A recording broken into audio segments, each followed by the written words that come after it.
Calves look big on this shit anyway. You admire yourself? Well, you don't get to see yourself close up in camera often, and yeah, I'm liking what I'm seeing, but anyway. Every time we're back on the pod, he's checking himself out in the cameras. Yeah. That happened once. You gotta see. We are back on. We've got Josh Adams on the pod today. He is a basketball player. He grew up in America, and it's pretty interesting because he tried the 2016 NBA draft. He went undrafted, then went to play Summer League, did it for a couple of teams in the NBA, which is essentially a way for NBA teams to try out new players and figure out new team mixes and see if they want to use that in regular season. So we've done a couple of seasons there, but he's done Russia, Italy, Spain, China. He's now in Australia. So he's done a lot of the international circuit. He's travelled around. It'd be interesting to know, like, his perspective growing up, probably watching the NBA, knowing the highest level. Being in America too, you probably it's a better visual. It's around you, but then going to these other leagues and seeing how they compare and if they're anywhere close. I mean, seemingly you wouldn't think they'd be that close to the NBA, but maybe the level's good. Europe is meant to be. I've heard, like the Slovakian countries. I'd be curious to know as well, also Australia, what the pay is like, how that ranks. Oh, and obviously the NBA is, like, there's probably a little bit bit bigger than movie stars, but yeah, what the pay is like, how Australia comes into that as well. Do we even come closer to G League contracts? I'm sure we would. Like, we'd surpass that. Remember with that chat with Mitch Creek? So he'd done a few NBA games and he was, I think he said 30,000 was an annual G League contract. Okay. So which is 30,000 US dollars, which is very, very bad. Whereas, like, in those European countries, you're still at least close to 100 or multiple hundreds of thousands each year. Yeah.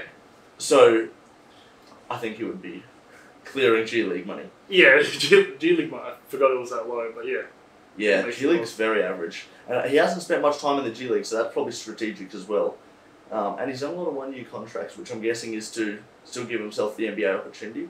That'll be something we talk about. He's a avid dog lover too, so that'll be something to talk about as well. Man's best friend.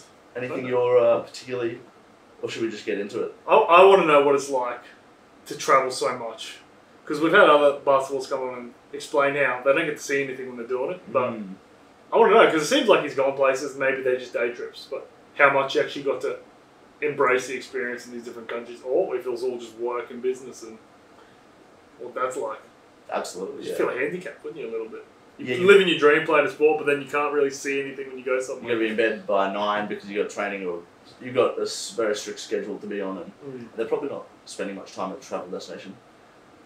Anyway, we'll get into it. Let's go. The college experience in America is completely different than what we get here.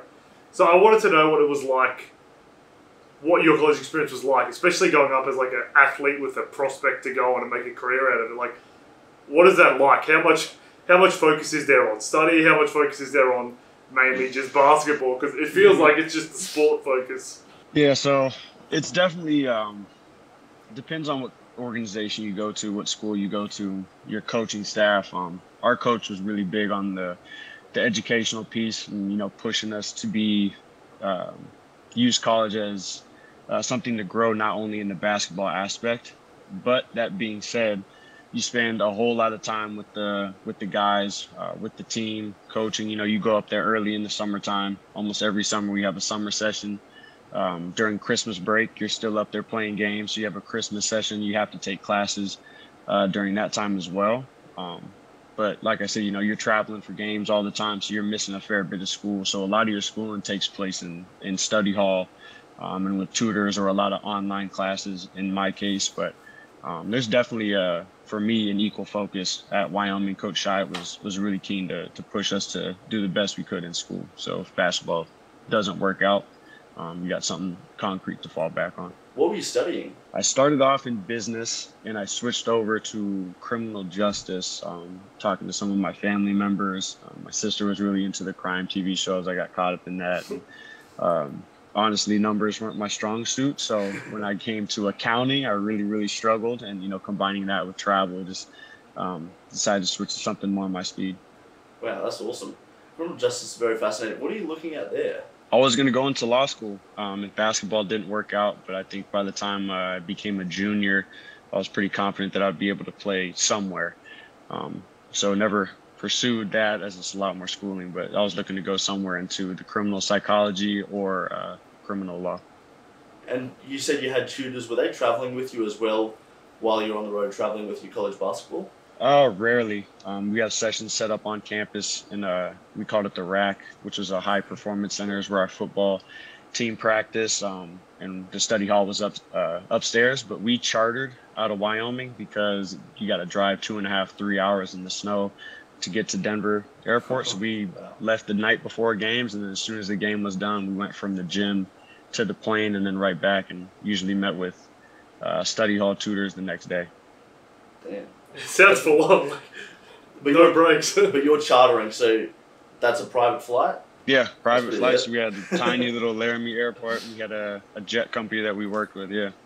Fuck yeah. That's quite sick. It was nice. It was nice, man. There's not a lot of schools that did that, so we definitely had a nice setup for sure. Is that more to do with the funding of the school or the location of the school relative to a big city? So both, because the location, one, but number two, Wyoming is the only 4-year school in all of Wyoming. So a lot of the government funding was going all to, one school. Awesome. I mean, good for you. Yep. What was it like being a student on campus, a student athlete on campus? What's the college life like that you experienced? Yeah, the longer you stay there, and obviously the better you play, and being an athlete, or if you're one of the more known players on the team, it gets a little bit hectic with people coming up to say hello or wanting to take pictures or talk about the game. But in Wyoming, it was pretty cool, man. Everyone was down to earth. So it was pretty natural for me. If you're a guy like Larry Nance, man, he could barely walk across campus without getting stopped. But yeah, everyone was pretty cool. You're definitely known and cited, seen. But was that fun to have people coming up to you? Was that a new experience at that time?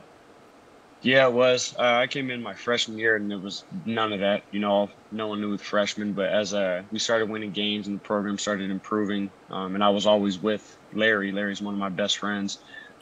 So it grew to be awesome. And then if you're late to class or you're running a little bit behind, it comes not so cool. But I've always appreciated it just because most people show support. So cool experience. Damn, that must be really awesome. It's is it easy to get caught up in that because in a much smaller pond relative to the rest of the world, you're sort of a celebrity? Is that easy to drink your own poison? Is that the same? Yeah, it's a lot of opinions. It's a lot of people's perspectives. Everybody has something to say, and social media kind of gives everybody a platform to say it. So social media was still kind of blowing up back then. I guess it still is, but it's hard as a young kid not to read what everybody's saying or listen to what everybody's saying. So you can definitely get caught up in it and get a little bit big-headed. Or if you go the opposite way and you see all the trash that people are talking about you or throwing at you, you can get really down in the dumps as well. So it's definitely hard to manage. And I think it's a big piece of college that helped me in the pros was dealing with that kind of attention.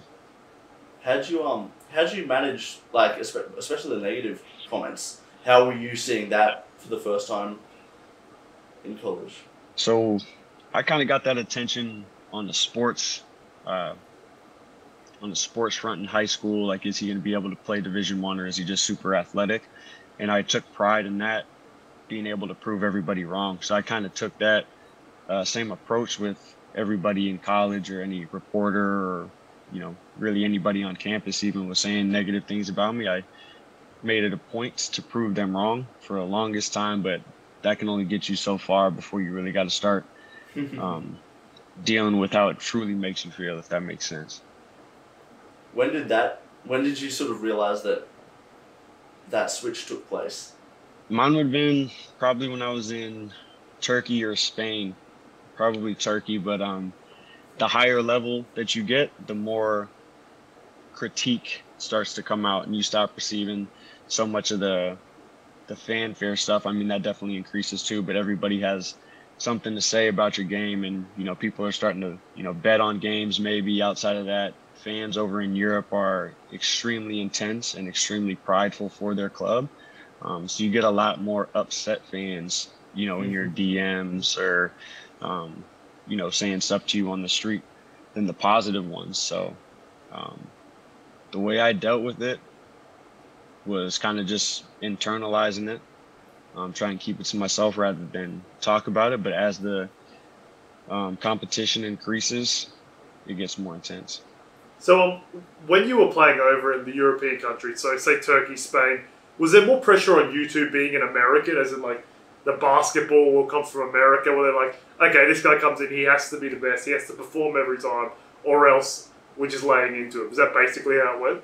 Yeah, I would venture to say that's how it is for imports globally. You know, they're bringing you in. Every season or every team that I've been a part of has had that kind of pressure.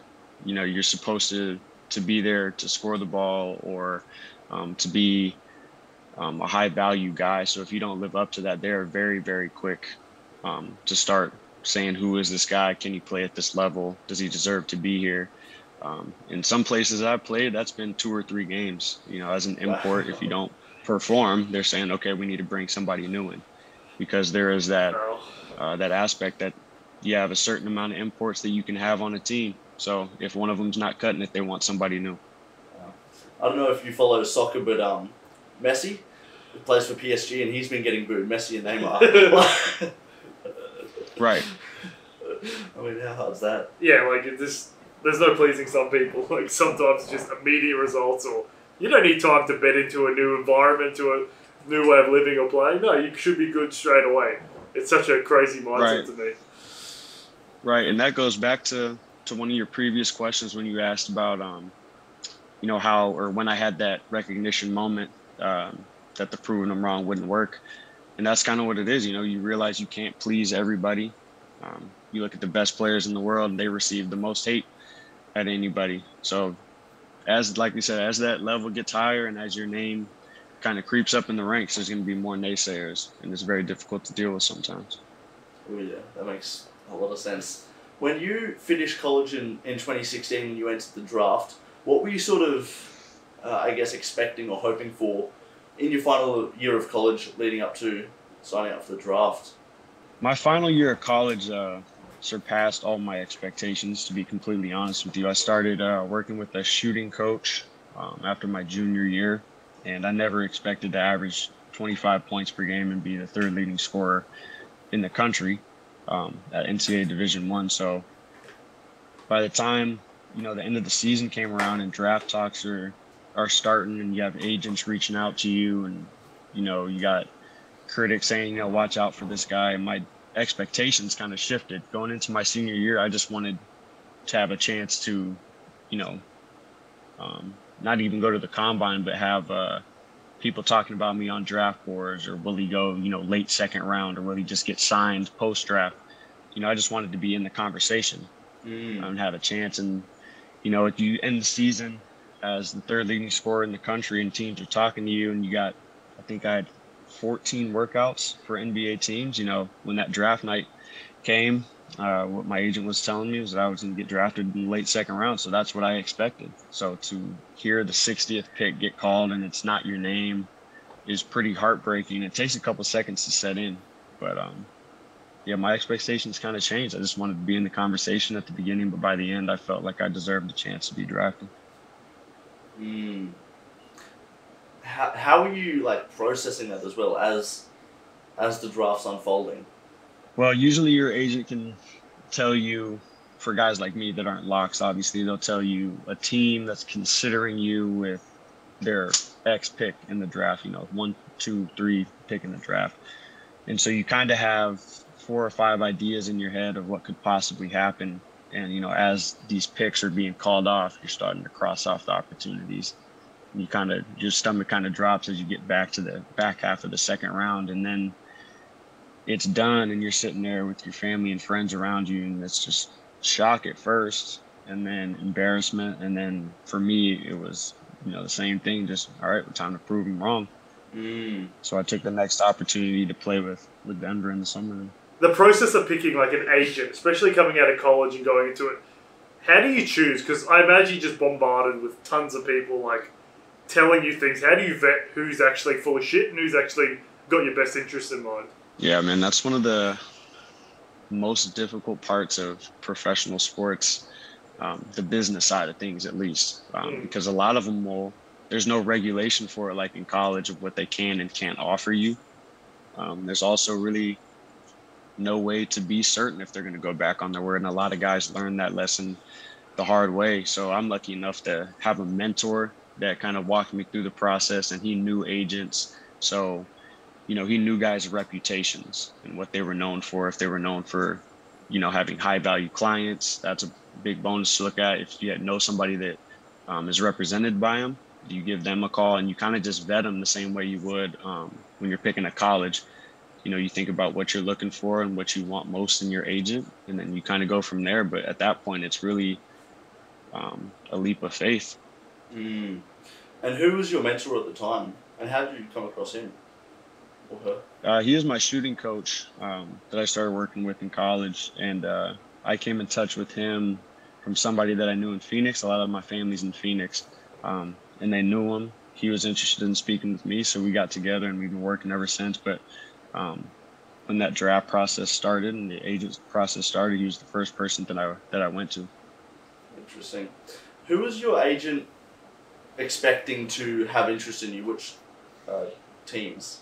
Oh man, I could probably barely even tell you now. I think San Antonio might have been considering me, Phoenix might have been considering me, and then Denver might have been considering me, but late, maybe like the 50th pick as a kind of a hometown kids kind of story. Mm. But I'm not. You don't quote me on that. I'm not sure. I can't even remember back then. To be honest with you. That's completely fine. And did you have any, fairy tale story in your mind of you get signed to this team and this is where you really want to be? I think it would have been great to be in Denver and stay home, play in front of my family. But my favorite team has always been the Chicago Bulls. So, but honestly, at that point, like I said, man, started the season, my senior season, just hoping to be in a conversation. So any team that would have picked me would have been a fairy tale. Yeah. And then what was it like playing in the Summer League?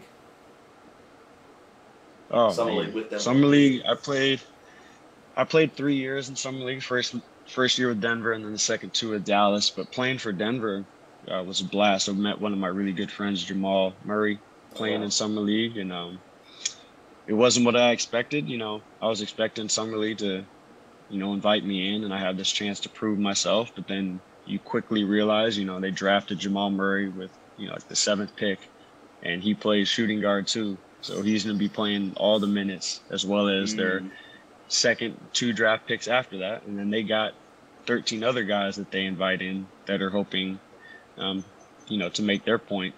And a lot of those guys are already on roster with Denver from last year's rookies, or someone from their G League, people that have been in the program. So I was shocked to find myself on the bench for a lot of it. Yeah. But, that's what it is. How do you then stomach that and process that, where you were sort of hoping to go there for the opportunity to prove yourself? Well, you got to make the most of the practice minutes that you get. You can make a massive impression on those coaches in practice and in the pre-summer league training camp. And then if you can maximize those 5-6 minutes that you get on the court and you can be effective then, that also stays in their minds, because they're also looking for those pieces. And that was the biggest thing I learned through summer league, is they're not looking for somebody to score 30. They might be looking for somebody that can come in and play a role that they need filled. Was that the first time, because that's just a complete sort of perspective change, was that the first time you started looking at, I guess, your position as a role or a job, instead of just points on the board, put up numbers? Absolutely. Maybe had a little bit of that when I first got to college, but we had some situations that freed up a starting spot. I want to say maybe 7 or 8 games into my freshman year, maybe around 10 games into my freshman year, and I started ever since then. I started in high school. I've always been a starter. I've always been the go-to kind of guy. So that was definitely a first lesson for me, that this might have a shift, because you're playing with the best people across the entire globe. Yeah, I was looking at just leading up to this, the roster of Summer League players, and these are starting players in a lot of teams now. So there's no shortage of talent. Right. So you started to consider yourself as more of a role player? I don't know if I considered myself a role player, but I realized that would be what needed to get done if I was to have an opportunity at this thing. And that's how a lot of nowadays start out as role players. They get some minutes and then they stick with the team and then they become a starter and then they become a star. So just realizing that I might have to take a different approach for the first time. Over the summer league, who were you playing for in your first summer league after Denver? You went to, was it Russia? After that, sorry. Yeah, after Denver, I went to Russia. So were you taking what you learnt in Denver to Russia as well for your first pro season? Well, that's where it gets complicated because now you're an import. Now you're expected to come in and score and start and be the star. So it's a complete change of perspective. You got to go from thinking you get drafted to realizing that you're going to be fighting for a spot on summer league, really, and then you got to play a role that the coaches want you to play. And then now we're going to Russia where you have to, again, switch your minds to be a star, a scorer, and be one of the best guys on the team. Wow. I want to backtrack a little bit. Why do you reckon you went undrafted? That's $1 million question, isn't it? Literally. I don't know, man. Undersized, maybe. I don't think at that time there was a lot of scoring combo guards like we see now that kind of blew up with Steph Curry being a scoring point guard. I wasn't a knockdown shooter. So if I'm, 6'1", going into 7'3" guys now in the NBA that are super athletic, you really are looking for somebody to take a chance on you, and they didn't take a chance on me. They took a chance on someone else. I guess that's tough to stomach. But then, so back to what we were saying, with the transition of moving to Russia, a big transition shift just mentally in your position, your role as an athlete, and then you get to Russia and you're expected to be a breakout player, a superstar, import. Yeah, so it was actually different for me because initially that would have been the case, but that's when I got into my car accident. It was soon after summer league with the Denver Nuggets, and I had signed to play in Russia. It was about 7 or 8 days before I was set to actually take off and head over there. And that's when I got into the car accident, which broke my neck, or fractured C5 and C6 in my neck and dislocated my sternum. I had 46 stitches in my face. And that team in Russia, which is unheard of as far as I'm concerned, held my contract for, I think, 6 or 7 months until I was able to come out there. And then they were just excited to have me. And that was kind of the story, and ended up having a pretty successful 4 months over there with them and moved on. Wow, that's awesome that they were willing to do that. Absolutely.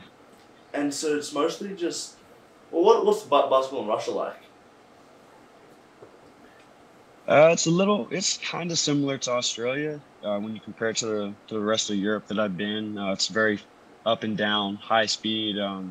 They want flashy plays, a lot of points scored. So it's a little bit similar, just obviously a massive language barrier.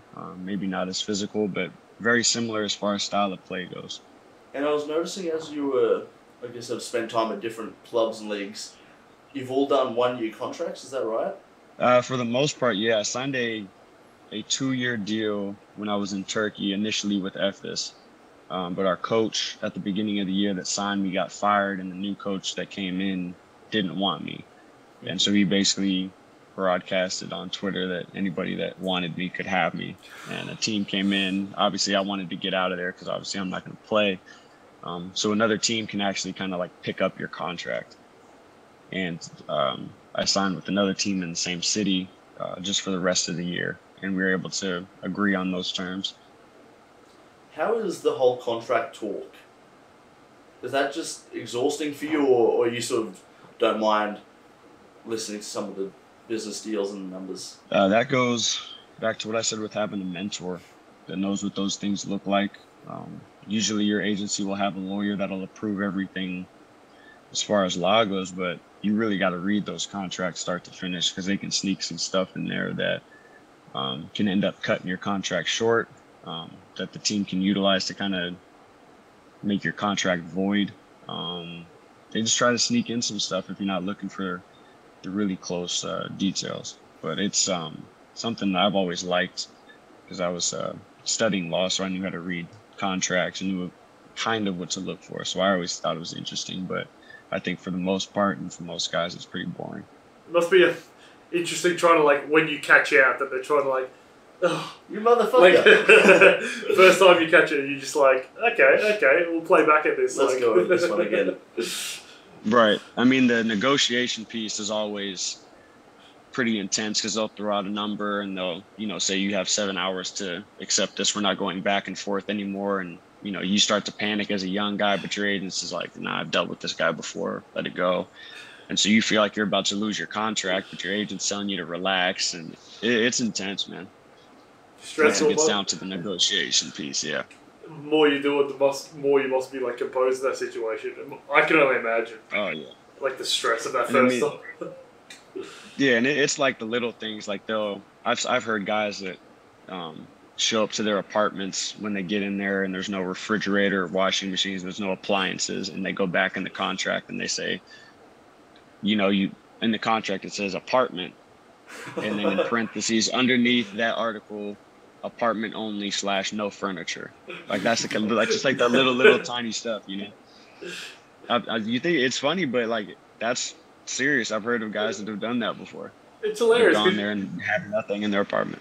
Yeah, it's funny because, like, you want that guy to then come to your team and be, like, real happy to be playing for you and doing the best, but then you start off with something Exactly. shitty like that would just that would piss me off. I'd get Betty about that, I think. Exactly. Yeah. How much, like, Oh, extremely. Yeah. would that ever come into, I guess, your play? Because essentially you almost work for yourself, I'm guessing through my eyes, as a basketball player, because the better you perform means the better you'll get paid. But those things will also piss you off. Do you ever, like, go, fuck, I guess no one would ever say, fuck this team, I don't want to perform well. But whereas if someone's got resentment to their boss in a regular job, that could be a course of action or methodology. Oh yeah, I've seen guys and played with guys that have basically said that. Right. Screw this place. I'm not going to perform if they're not going to. The big one is if they're not going to pay me, because a lot of these teams in Europe will actually pay you several months late. There's no really Oh, wow. regulation for it. They won't pay you until you That's threaten the to most take them to European court. thing ever. Wow. Yeah, that happened to me. It happened to me at one of the clubs that I was playing for. The season finished, and they still owed me 3 months, and it took me about 2 years to get that money. Jeez. Holy shit. Are you able to say which club that was for? I will not. Yeah, smart. I will not. I thought I'd ask. But Well, like, it is rampant over there. Yeah. You could pretty much guess. I mean, I guess the fact that you've got a little background helps. There must be a lot of guys getting fucked by clubs. The fact it took you 2 Oh, yeah. years. Every single year, I know people that have played in certain countries and still haven't gotten their money because the club folded. So that money Wow. just disappears. You want that up front. I want that up front, baby. Jeez. Yep. But how much of an opportunity do you get when you're playing in these European countries and that? How much do you get to actually, like, see the country go out and do things? Or is it, while you're there, it's purely business, you barely get a chance to take a break from basketball?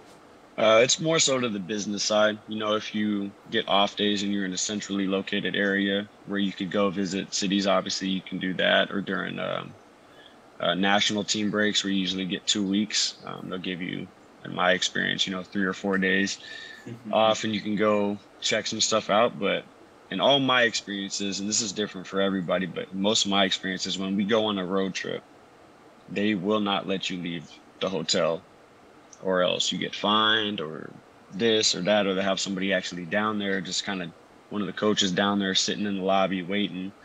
But it's different for everybody. I know people that get to go out and explore all the time, but like I'll go to a city like Milan and not be able to explore the city really, because they keep you busy, and then afterwards they don't want you going out or whatever, which is a awesome surprise in the NBO. I've been able to kind of walk around every city I've been at. That's cool. That's cool. Is that what's the NBA like? Because you hear about like Kevin Durant's going out and going with Lana Rhodes after a match. Is it the same thing with there, where like some players just have leeway and a bit more pull than other players? In the NBA? Yeah. Oh, I couldn't speak on You don't that, know, man. yeah. I've never been on an NBA trip. No. G League is way different. G League when I was with Toronto is completely different. You don't really have your Kevin Durant's in the G League. Yeah, that's fair. Everyone's on the same rules. Yeah. Damn. So then, what was your favourite, I guess, league or team to play for? Are there some? I'm guessing some better than others. Absolutely. My favorite team, my favorite year outside of this one, of course, was the year that I spent with Unicaja Malaga in Malaga, Spain. Incredible league. Malaga is a beautiful, beautiful city. It's right on the southern coast of Spain. Oh, my goodness. Great, great year. And that league is second to none in Europe. Incredible league. So you got a bit of leeway there, so you could actually go travel a little bit and see some of the sites and all that? Yep. Yeah. Yep. So I got to see some cool cities, but to be honest with you, when you're in Malaga, you don't really want to go anywhere else. That makes a lot of sense. I was meant to go there, at the start of the pandemic, and then that trip got cancelled. I was going to spend a week there, which would have been very awesome. Funny, yeah. Don't hear much about Malaga. It's just like beautiful scenery, beautiful like old style buildings. Like what? I believe it's big for Spanish people. It's like the Spanish people's holiday destination. Is that right? Yeah, a lot of people go down to Malaga because it's right next to another city called Marbella, which is really, luxurious with luxurious cars, yachts, and everything. Incredible beachside clubs. Really a lot of cool stuff going on. But Malaga is a little bit more quiet. But like you said, they got a lot of really old architectural stuff downtown, and it's right by the water, so it's just beautiful. That's cool. When you're picking each contract, are you going, actually, I'd like to be in Spain this year, or I'd like to be in China, or are you like, actually, this deal's looking juicy? To start off, it's just what's looking nice, and you want to get to the best possible club and the best possible competition, because there's so many leagues, so many international leagues as well, and they're pretty well rated over there. This country is better than this country's natural league, but they're also in Euro Cup. So to start, you want to kind of climb the ladder to get in the best leagues, which gets you the best money and the best locations. But as you play over there longer and you know what you're looking for, I think that year that I went to Spain, I basically told my agent, look, here's the countries that I'll go to, bring me the offer from these clubs, and they reach out to those clubs, and in my experience, usually one of them fits. That's very nice. It'd be nice to as well after you establish yourself. That's what I was going to say. Once you're established, to be able to say, and have a little bit of a selection when you're picking where you're going to go. Correct. How would you rank the pay between international leagues? Obviously, the NBA is cream of the crop, I would assume. How do every other countries compare? It's so variable because the clubs in Europe, they don't have any kind of like salary cap really, or set amount that clubs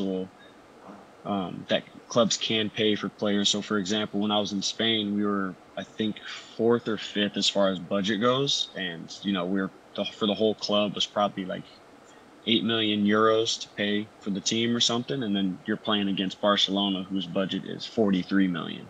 Wow. So depending on what league you're in, like I know China pays their imports a whole lot of money. I went there, Spain, in Barcelona, you have Madrid, they have a lot of money. Some of the Italian leagues have a lot of money. But like in Italy, you have Milan, Bologna, Venice, and then you look at the bottom teams, their budgets are 1 or 2 million. So it's hard to say. But a lot of the EuroLeague teams, if they're in EuroLeague, they'll have a lot of money. And then putting Australia relative to those countries, where would we fit in? Australia is a little different because it's a 6-month season as opposed to 10. So, when you look at your contract for the year, it seems like it's less money, but you're also missing 4 or 5 payments. So they do pretty well though. I think what Australia is doing is massive with their relationship with the NBA, what they're doing with the rising stars and this big deal that they signed with ESPN. I think that they're handling business really well. I was at a NBL game just probably 2-3 weeks ago, and it was the first time I'd actually been to an NBL game, and it was really fun. I don't know what I expected, but I wasn't expecting the energy of the stadium to be that great, but it was really awesome. I had a lot of fun, and I'm very keen. I'll definitely go again when there's probably the next game at Brisbane I've been looking at. What else could the Australian League do to, I guess, get closer on the map to the American League, or be more significant? Just to grow, Yeah.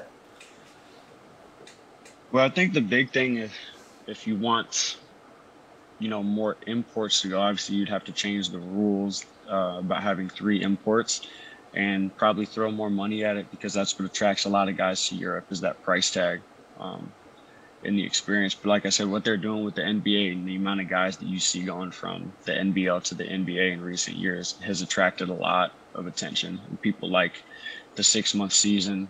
We get 2 summers as imports, so it's pretty special here. That's cool. And what about within Australia?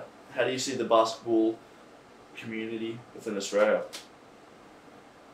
Well, Tassie has responded incredibly well. I don't think many people had ever really watched basketball in Tassie as a broad spectrum. You have your basketball community, but as a whole, when we do our member calls to thank our members, there's a lot of people that say, I'd never watched a basketball game until I bought the membership. They're just so psyched to have a professional team and someone to cheer for. So I think it just grows with more years of basketball, more teams around the countries to get access to these communities. And, 10 years down the road from now, the basketball community and the view of basketball in Tasmania will be completely different than it is today.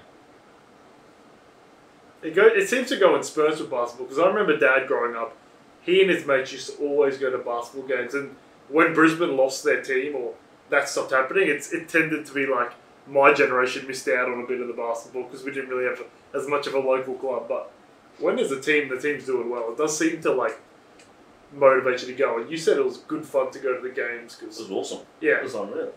Which is what you see on TV when you look at American games, and that it seems like half time's a blast, the whole game is full energy, and that's what you want when you go to a game. You get to a football game, and I love football, but the energy can be dire, where it's there's nothing going on. It's so relaxing. You're just the game was fine, but you can go without going to it. So it's a big thing. Right. And they do them really well. Who do you reckon's put on the best show or theatre surrounding the game, best environment to play in? Oh, man, Perth is tough to beat because you have thousands and thousands and thousands and thousands of people there. Really? It's a massive arena. It's incredible history. They're diehard fans, but you still get the show aspect of it, with the music, the announcers, the halftime show, and everything. And that's something that Europe doesn't do a lot of. And then you got the courtside seats and the boxes where you're getting drinks and music playing during the game. But you add that with fans that are screaming, and there's tens of thousands of them. It's extremely difficult to beat that. That sounds awesome. Do you participate in much of the outside of when you're playing? Are you going to basketball games following, or do you just prefer to take a complete break?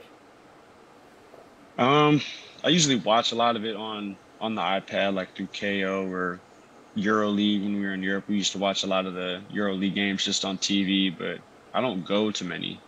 I would go to some NBA games, but their season for the most part has been during my season as well. So off the court, outside of TV, I don't really go to many. I did go to a women's game this year because one of my friends, Abby Kate, plays for Southeastern, so I was able to go to my state and check out one of those, but that's the first time in a while. Yeah, that's fair enough. Hard to get time to go to games when you're too busy preparing for your own. Outside of playing, what do you tend to do? What do you get up to? I love video games. I like to read, watch some Netflix, but I've been really big on getting out with the fiance, walking around Tassie, getting to check out some of the spots around here with any downtime that we get. Yeah, that's awesome. I struggle to read. I don't have the focus for it or something. I don't know. I'll do audiobooks because I think it's so important. But I'm very envious. Yeah, this guy's strange. He listens to audiobooks on 2 to 2.5 times speed. And I just can't fathom how he does it. What is your take on that? He's listening on double speed, at least. Is that normal? Because I don't think it is. I mean, I tried to listen to a podcast on 1.5 speed, and I switched it back within like 30 seconds because it was stressing me out. Yeah. I mean, is it a novel or is it like a self-help book or? Well, it could be. I don't It's really listen podcasts to too. He does novel. listen to podcasts on Yeah, 1.8. if it's a podcast, yeah, pretty That's much too fast, anything. man. It's too fast. I can't process information that quickly. I don't think he can either. I don't know. I don't get why you do it. It's been really annoying me since I found out about it. I couldn't believe it when I heard it. It's incredible. I mean, it's just like, it means you can listen to the next one faster. I mean, if you're actually listening, you might just be hearing it. Yeah, that's what I said. I reckon he doesn't take anything in. I feel like I do. Maybe I'm missing bits, but I feel like I'm getting it. Yeah, your head is racing. That's all I know. But anyway, we'll stop Hey, getting man, it. if it works for you, man, I'm not judging. If it works for you, you do your thing, man. People learn different ways. So you listen to podcasts as well? Are there any Yeah, I do. any in particular? I listen to Craig Rochelle with Life Church. He's got a good one on leadership that I listen to. My sports psychologist back home, he's about to start one up, so I'm excited for that to come out. Be sure to put that up on my pages and stuff as soon as that comes out. But, do you know what it'll be called? I do not. I'll have to ask him. I don't know how close they are to being done, but yeah, Craig Rochelle and his leadership podcast is the one I listen to most. But I also listen to someone investing like Bigger Pockets is a real estate investing one out of the United States, so I listen to that quite a bit as well. That's awesome. Have you been getting into real estate investing, or starting and learning?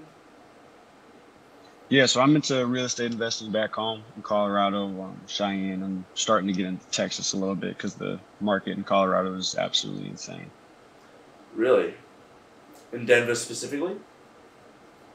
Yeah, but it's growing throughout the state. So there's pockets all around the state that are just getting offers, $40,000 above asking price with waived appraisals and all these unwise things, I would say. But it's incredibly difficult to find properties right now. What are you looking for when you're looking for an investment property? I'm looking for something that I can buy and hold on to and rent it out long term. So single family homes mostly right now, and then getting into it with my brother where we're gonna get some smaller units, maybe 1 or 2 bedroom apartments or townhomes that will Airbnb out short term. So more of the tourist market, is that? So we actually won't do many Airbnbs like in Denver. So I'm gonna be on the he's got a website that he's subscribed to that kind of tells you what the rates are and where the best homes with maximize the profit is. So we're looking at some in Texas. Looking at some in like Castle Rock, Colorado, where I actually live, is about 40 minutes outside of Denver. So it's really just wherever makes money. If it makes money, makes sense. And then, exactly. And then focusing on yield, is that one of the bigger? If you were to prioritize yield or capital gains, which one would you go for? Right now, for me, it's yield, so that I can kind of build up a portfolio that's going to pay me while doing nothing. So that when I get the goal, is to get done with basketball and have enough properties and passive income coming in that I can live the lifestyle that I want without really having to work, so to speak. Of course, that makes a lot of sense. Sounds like the dream. Yep. It's tough. It's easier said than done. I will say that. It is easier said than done. Takes a lot of work, a lot of property searching, a lot of failed offers, but I've enjoyed it every step of the way. Would you ever buy in Australia? Yeah, I would. I think it would have to be a situation where I signed a contract for more than 1 year. If I sign a 2 or 3 year deal, then maybe I buy a spot that I would live in and rent out the other 6 months that I'm not here. And then whenever my contract is up, whether I retire or sign somewhere else, I can, basically just rent this to other players that are coming in. What would you say is getting started in property? What's the best way for someone new coming into the market, saving up to get started into the market? My first piece of advice? I'm trying to convince this guy. And he wants to buy a farm that's like 3,000 meters from any city in the world. And floods. The floods we had in Brisbane, it went under. And he still thinks it's a good idea. Look, 10 hectares sounds nice. That's what I'm saying. My first piece of advice would be to get a mentor. Get somebody that's done it before and talk to them. Get them in your inner circle. Listen to what they're doing. Listen to what they have done and start from there. Because just like you said, I don't know if a large plot of land like that would make sense or not. I wouldn't be able to tell you. But I know that there's plenty of people that would. So, sometimes it's just buying the property, waiting for building and gentrification to start working. And then, somebody buys that land from you for twice the price to build a strip mall on. There's so many different things you can do with real estate that if you don't have a mentor, you're going to have a tough time wading through all of it. Seems like you're very big on asking for help and looking for more information, whether it's your basketball mentor, which helped you through your agency process, or property, or your sports psychologist. Right. You can't do... Go ahead. I was just going to say, what started that process of realizing asking for more? I don't know. Yeah, so I got into reading right after college, probably during that accident when I was in the recovery. One of my college roommates had always been a big reader, and I didn't have anything better to do. So I started reading a lot of books. There was a guy on Instagram, everywhere you scrolled, everywhere on YouTube at the time, named Ty Lopez. He used to talk about reading books, and I thought he was so annoying at first, and then kind of grew on me. I was like, well, I'm just going to start reading books. And a lot of the books that I read, you can't do everything alone. You can't be an expert at everything. You can't be exceptional in everything, because being exceptional takes a lot of time, a lot of focus, and a lot of energy. So I can't put everything into basketball and be a great investor or have a great mindset if I don't ask for help.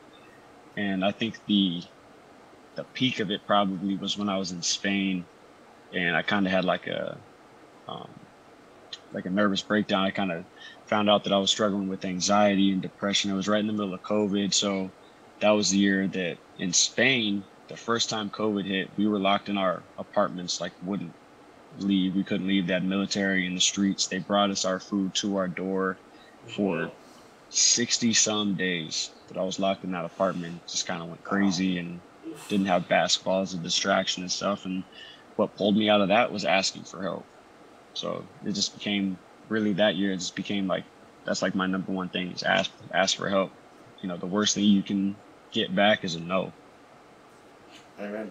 That's such an important message for asking for help mentally or gaining more information to give yourself a better life. And I guess both of them are the same, but whether it's financially or whether it's through sport, very important message. Yeah, man, it's big time. Asking for help is not a weakness. It is weird that it's framed that way. Or for whatever reason, you just... Until recently, you find it hard to ask for help for a lot of things. And I don't know what that is. Well, you've got to admit a fault in yourself, I guess? Yeah. Or at least come to terms with that? Say admitting that you don't know something is definitely better than pretending you do know something and then failing from it. But it's not always the easiest concept to come across or to convince yourself to just start asking for help. Yeah, it's incredibly difficult to, like you said, admit that there might be something that you struggle with or something that you don't know, because we are so uber fixated on how we appear to everybody. And I think a lot of that has been through social media, or maybe for some people it's how they were brought up. Maybe their dad told them, you got to be a man, you're not supposed to cry, or you're supposed to be tough for everybody, or maybe you grew up without a father in the house and you have to be the strong one in your family, so you don't really have time to show any sort of weakness. And that can build up over time, and you just kind of get this perception that you have to do everything yourself, which is completely false. Was it around that same time in 2020 when you started to feel a bit of anxiety when you got on a sports psychologist? Yep. Next summer I went home. I worked with just a general psychologist for a little bit while I was in Spain, just via Zoom with the church back home. And that went well, but when we started playing again at the end of the season, I felt that anxiety from off the court, kind of dominating my mind while I was on the court. And then the fact that I wasn't playing well because of that gave me sports anxiety and performance anxiety. And it was actually my dad who relayed that sports psychologist to me, Rick Perea in Denver with Think One. And I started working with him a little bit before I came back home. And then in office, I spent the entire summer almost exclusively working on that, more so than I worked on any part of my physical basketball game. You seem very good at just asking for help, not acknowledging something needs fixing, and then asking for help. And what were you working on with Rick? He was the first guy to give me actual techniques like SIT and 1 minute flush and breathing techniques and like tapping, stuff like that. Things that I could practically use when I would feel.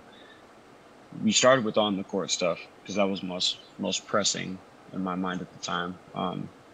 With ways to flush bad performances or even your last missed shot that's rolling over into your next shot. You're already thinking you're going to miss it.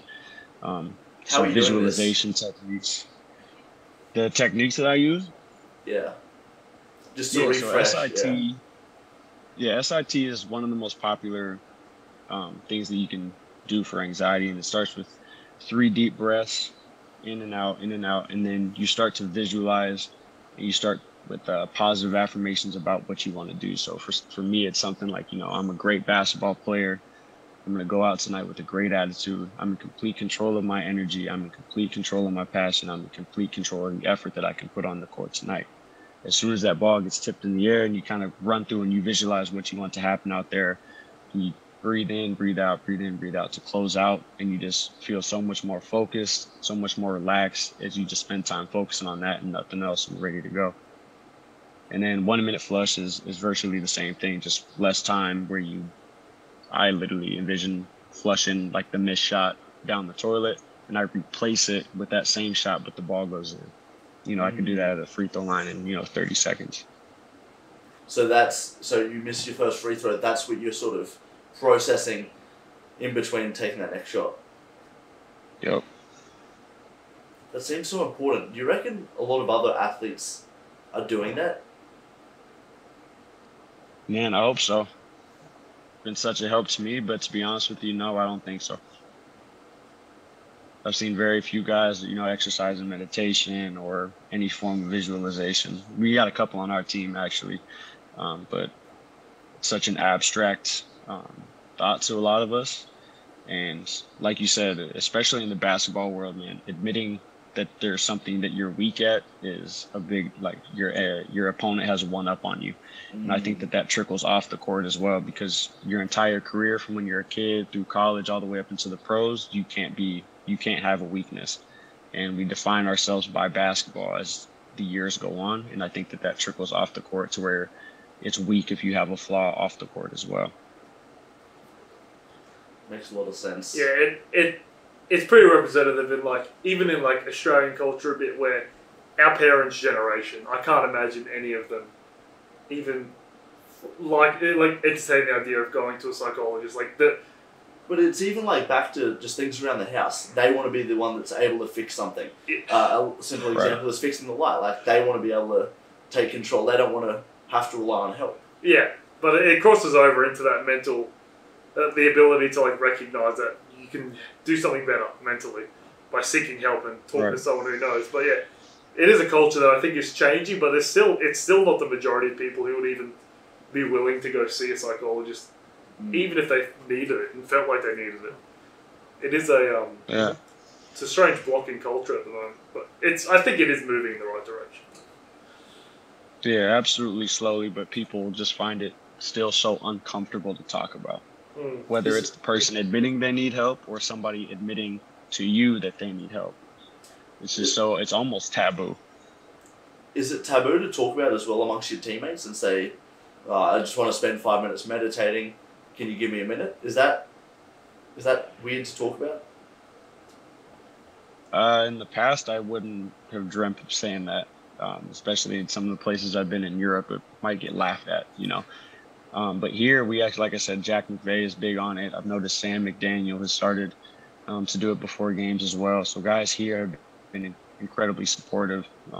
I haven't had any issues, but this is also the second place that I've done it. So, do you reckon there's a correlation between, I guess, mental, cognitive exercises and performance? Do you reckon there's a link there?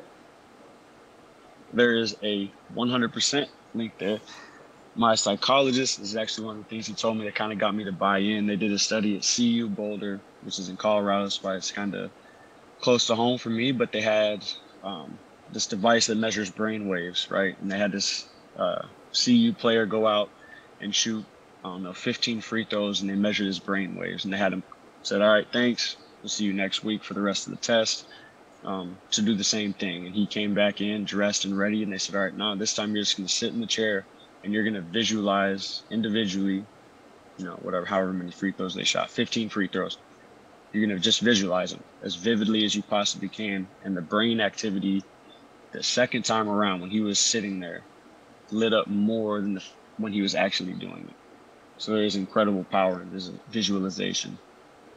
And I'm guessing, is that because you're more engaged in what you're actually doing as opposed to just sitting there and standing there and shooting, and you're not really paying attention to what your body is doing when you're physically doing it?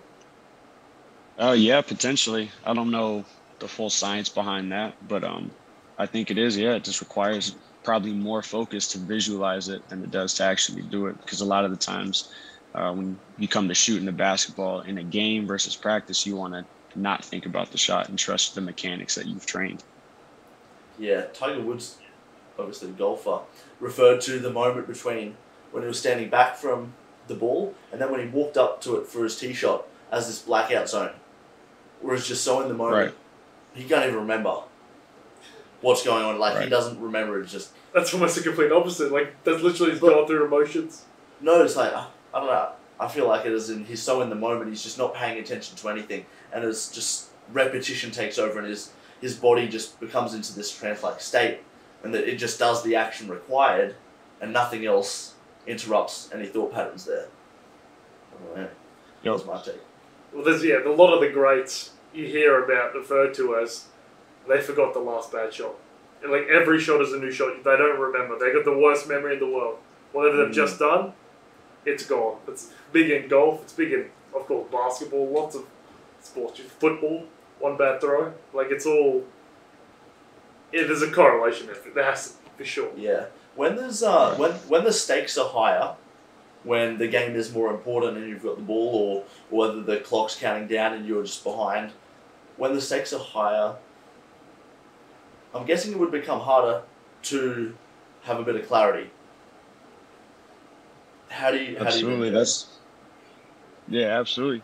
That's why the people that are able to do that successfully are, so sought after and so incredible at what they do, because I can talk about how all this stuff works, but if you're not doing it and you're forgetting it in the moment, then it's a completely different ballgame. And that's what can happen a lot when the crowd is pumping, when your coach is yelling at you, when you're worried about the outcome of the game and you can't turn the ball over here because that'll be the game. All these factors start to weigh in. So the ability to have the clarity and the focus, to focus only on the things that you can control in that moment is a definite skill.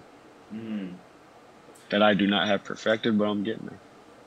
I guess there's no such thing as perfection, though. Like, well, that's all I look at it. Yeah. Just getting better. Correct. Just keep getting better. But this also applies to regular life as well. It's, okay, you're running late in work and traffic but you've got this meeting and you need to be on in the meeting.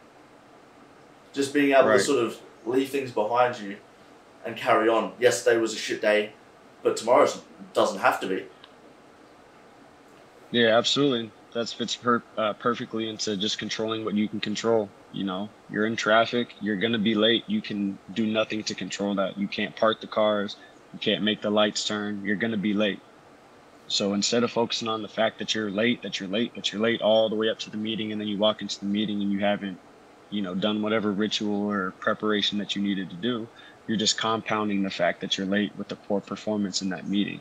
So if you just switch it and say, all right, here's the deal, I'm going to be late. That's what it is. The only thing I can do now is to, rehearse my lines and go in there and knock this presentation out of the ballpark. Yeah, that was exactly one of the... I've been doing stand-up. I've just started, and I was running late for this gig. And in Brisbane, I'm the worst at driving in the city. I just don't know the city that well. And I kept missing this turn, and you had to go around the block again. Right. And same thing. I'm just stressing out because new, still nervous performance-wise, and like, I'm gonna be late. I just like once you're sort of just like, all right, well, I am gonna be late now. Like, there's no changing that. It's relaxing. You just accepted it and just do what you can do, control what you can control. Yeah, once you realize like when I can actually get a park, I'll get a park. And there's a lot of that's a great realization to have, because once you go through it, you realize that it's not the worst thing in the world. You know, when you get stuck in that, like, oh, I'm going to be late. It's like, oh, there's nothing worse that could ever happen than me to be late to this meeting. But then you're late and you realize, oh, it wasn't that bad. Exactly, yeah. Just resetting the computer. I heard someone talk about it in that sense. That's what he used. What are you hoping for after the season with Tasmania? I would love to come back here. I really do. This is the most fun I've had playing basketball. As a professional, I love the people, I love the organization, I love the NBL. So I'd love to come back here, but that'll take care of itself, hopefully, based on the play. But the summer is a massive summer for me. I got a couple weddings to go to in my family. I have my own wedding in July, so I'm happy that this thank you. I appreciate it, yeah. So I'm happy that this season isn't so long, that I have time to get home and make sure that's everything that she could ever dream of. Some vacations, and then hopefully, back to Tassie. If not, somewhere is going to come calling. I'm going to have to figure out where I'm going next. Of course. Do you feel like when you get back home that you've got a lot of things to take care of, people to catch up with? I actually have a pretty small circle, but I feel like I owe my family a lot of time. I got 2 nephews now. I was there shortly after the birth of my first nephew, and then I would go away from 10 months, and I come back and he's walking around, and then I leave again, and they have my second nephew, and in the meantime, my first nephew Jace is having full conversations with me on the phone. So I just see him in increments, but I just feel like I owe so much time to my family because they support me on this venture. So much time to my fiance and her family because they allow her to come out here or support her to come out here with me. So a lot of my focus is on just spending as much time with family as possible and creating a lot of memories that you would miss in those 6 to 12 months away. You seem very humble, down to earth, and well centered. I appreciate that. That's very cool. All right. What else? Is there anything else you wanted to add? No, I think I've really enjoyed everything we've covered. I think we covered a lot of things that... I was just going to add, on your Instagram, you've got a page, your merchandise page, is set up to create funds for dog rescue. Yeah, so it's a little bit tough because a lot of people go in there to buy some stuff, and it's coming from the States, and the shipping to get it over here is a lot, and it takes a ton of time. And during COVID, it's taken months and months to get here. But yeah, I got a little clothing design. It's just I'm a huge animal guy, huge dog guy. My favorite dog is a husky. My mom's really massive in working with shelters. She fosters a lot of dogs to get them adopted. We work with a shelter in Serbia called Vukjak Shelter, where we donate to a guy that basically ended his life to move out into the countryside, and he lives just like on a single house property with like thousands of dogs. So we'll donate to that. But all those profits from that gear that comes in, we'll buy some food and take it to the shelter, or just donate it to the shelter in Serbia. Or actually, you can get like this stuff from a little girl and a little boy in the States, and all of their money goes to the shelter out there as well. So we'll buy stuff to hand out or send it to our friends or something.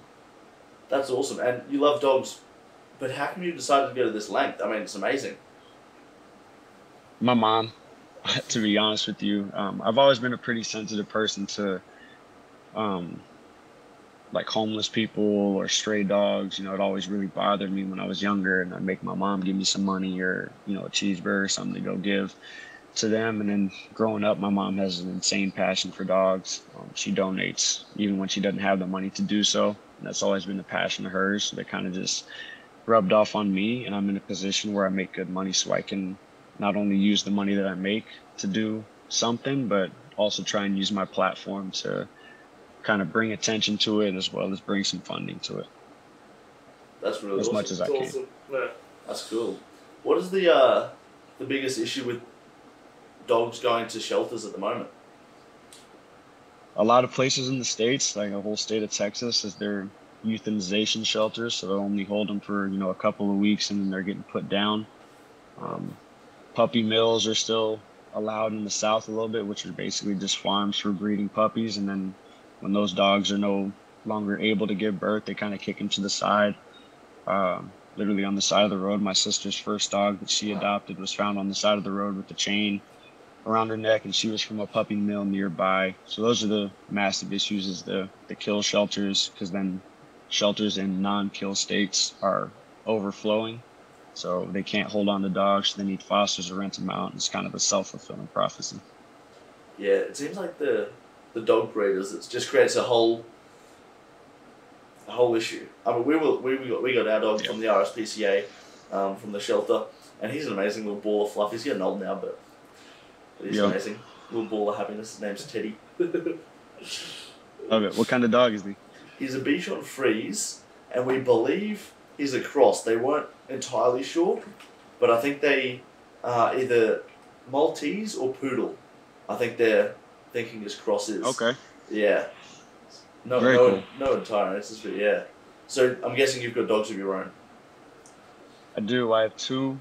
They are Siberian Husky and Lab mixes, and they're Wow. rescues as well. That's awesome. They're big dogs. Do you take them running?